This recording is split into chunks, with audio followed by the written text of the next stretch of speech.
नमस्कार दोस्तों, स्वागत है आपका विक्रम क्लासेस पर। हिंदी के 25 महत्वपूर्ण प्रश्नों के साथ में जो Allahabad group C, D, UP triple के जूनियर असिस्टेंट और वीडियो के री एग्ज़ाम के लिए काफ़ी महत्वपूर्ण है। तो चलिए शुरू करते हैं अपने पहले क्वेश्चन से। निम्न में संयुक्त व्यंजन कौन है?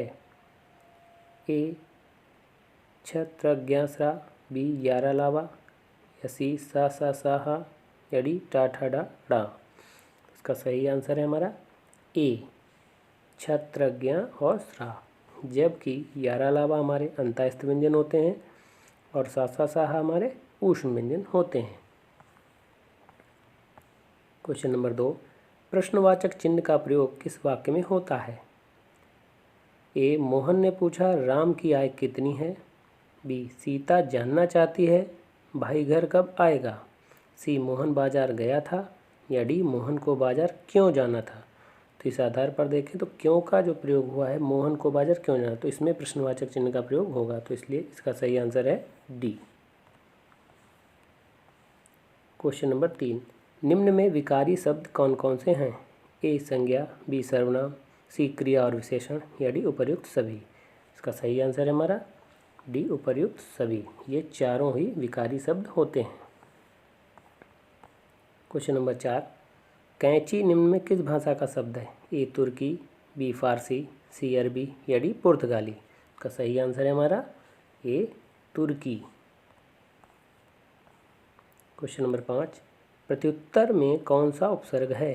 ए प्रत्यु, बी प्रति, सी प्रा, या डी प्रति। तो इसका सही आंसर है हमारा बी प्रति,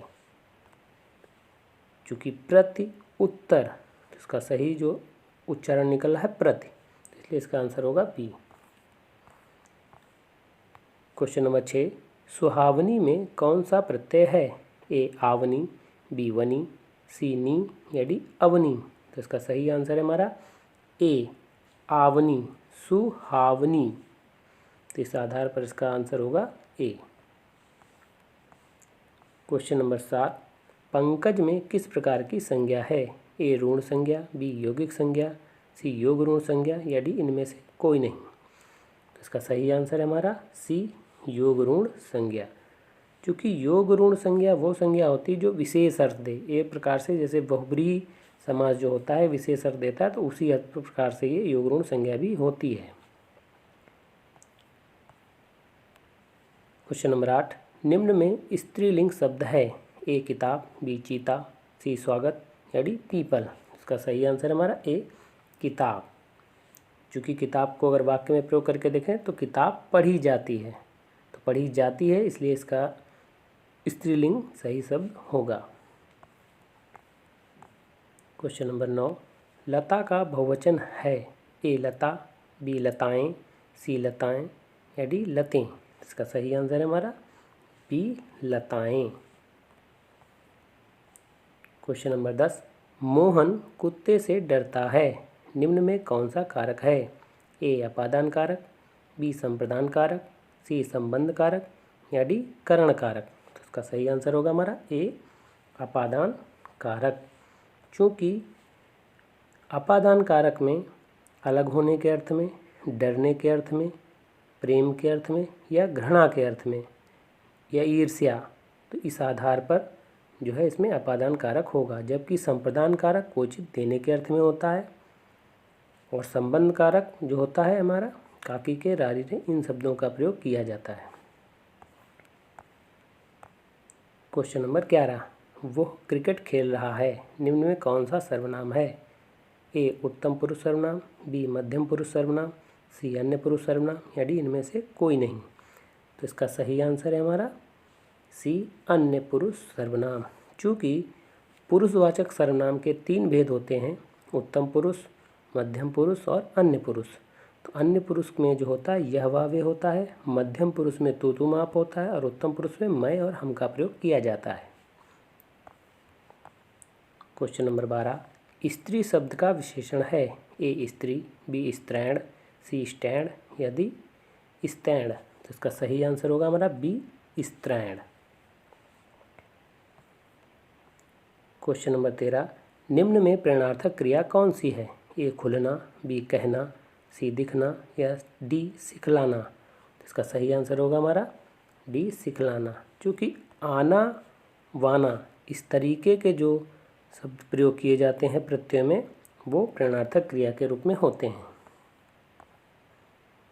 क्वेश्चन नंबर 14, क्रिया का मूल रूप है ए धातु, बी कर्म, सी भाषा या डी व्याकरण। तो इसका सही आंसर होगा हमारा ए धातु, क्योंकि धातु से ही क्रियाएं बनती हैं। क्वेश्चन नंबर 15, मैंने आम खा लिया है वाक्य में प्रयुक्त काल पहचाने। ए पूर्ण भूतकाल, बी अपूर्ण भूतकाल, सी आसन्न भूतकाल या डी संदिग्ध भूतकाल। इसका सही आंसर होगा हमारा सी आसन्न भूतकाल। चूँकि इसमें पूर्ण भूतकाल अगर होता है तो उसमें लिखा होता मैंने आम खा लिया था, और अपूर्ण भूतकाल होता मैं आम खा रहा था। तो इस तरीके से इसमें सही आंसर होगा सी आसन्न भूतकाल। क्वेश्चन नंबर 16, खाना बना लेने मात्र से पेट नहीं भर जाता। निम्न में मात्र क्या है? ए अव्यय, बी निपात, सी उपर्युक्त दोनों या डी इनमें से कोई नहीं। इसका सही आंसर है हमारा बी निपात।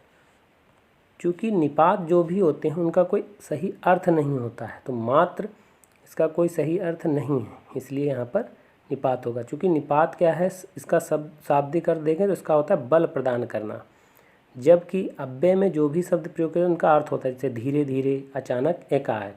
तो इस आधार पर इसमें निपात होगा। और इसमें और भी हो सकते हैं एग्जाम्पल में, जैसे भी, तो, केवल, सिर्फ, जी, तक, भर इत्यादि, ये सब निपात के रूप हैं। क्वेश्चन नंबर 17, बिना पलक गिराए हुए के लिए उचित शब्द है ए पलक, बी अनिमेष, सी बेपलक या डी सपलक। तो इसका सही आंसर है हमारा बी अनिमेष।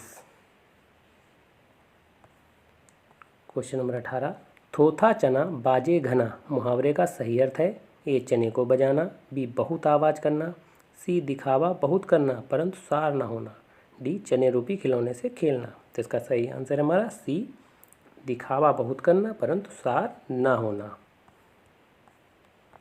क्वेश्चन नंबर 19, धड़ाधड़ में कौन सा समास है? ए अव्ययभाव समास, बी तत्पुरुष समास, सी कर्मधारय समास या डी बहुव्रीहि समास। इसका सही आंसर है हमारा ए अव्ययभाव समास। चूँकि धड़ाधड़ एक ही जैसे दो शब्दों का जिनमें प्रयोग होता है वह अव्ययभाव समास होता है, जैसे रातों रात, दिनों दिन। तो इस तरीके से हमारे ये अव्ययभाव समास के कुछ जो दो शब्द होते हैं उनका प्रयोग होता है। क्वेश्चन नंबर 20, निम्न में शुद्ध वाक्य है ए गाय के पास 4 पैर होते हैं, बी गाय के 4 पैर होते हैं, सी गाय के पैर 4 होते हैं या डी इनमें से कोई नहीं। इसका शुद्ध वाक्य है बी गाय के 4 पैर होते हैं। क्वेश्चन नंबर 21, वैदेही निम्न में किसका पर्यायवाची है? ए सीता, बी जंगल, सी पक्षी या डी संसार। का सही आंसर है हमारा ए सीता। क्वेश्चन नंबर 22, भाग्योदय का संधि विच्छेद होगा। ए भाग प्लस उदय, बी भाग प्लस उदया, सी भाग प्लस दया या डी भाग्य प्लस उदय। तो इसका सही आंसर है हमारा डी भाग्य प्लस उदय। क्वेश्चन नंबर 23, 3 बेर खाती थी वो 3 बेर खाती है। निम्न में कौन सा अलंकार है? ए यमक अलंकार, बी संदेह अलंकार, सी उपमा अलंकार या डी इनमें से कोई नहीं। का सही आंसर है हमारा ए यमक अलंकार। चूँकि यमक अलंकार में एक ही शब्द 2 या 2 से अधिक बार आता है तो वो यमक अलंकार होता है। जैसे 3 बेर और 3 बेर, तो इसमें 2 बार वो चीज़ प्रयोग हुई है, तो इस तरीके से यमक अलंकार हुआ। संदेह अलंकार में कोई संदेह की इसमें कोई भी बात नहीं कही जा रही, जबकि उपमा अलंकार में किसी से कोई तुलना की जाए तो उसमें उपमा अलंकार होता है। क्वेश्चन नंबर 24, थाली का तत्सम रूप है ए स्थाली, बी थाली, सी थालिका या डी थली। इसका सही आंसर है हमारा ए स्थाली। क्वेश्चन नंबर 25, जो कठिनाई से समझने योग्य है के लिए एक शब्द है।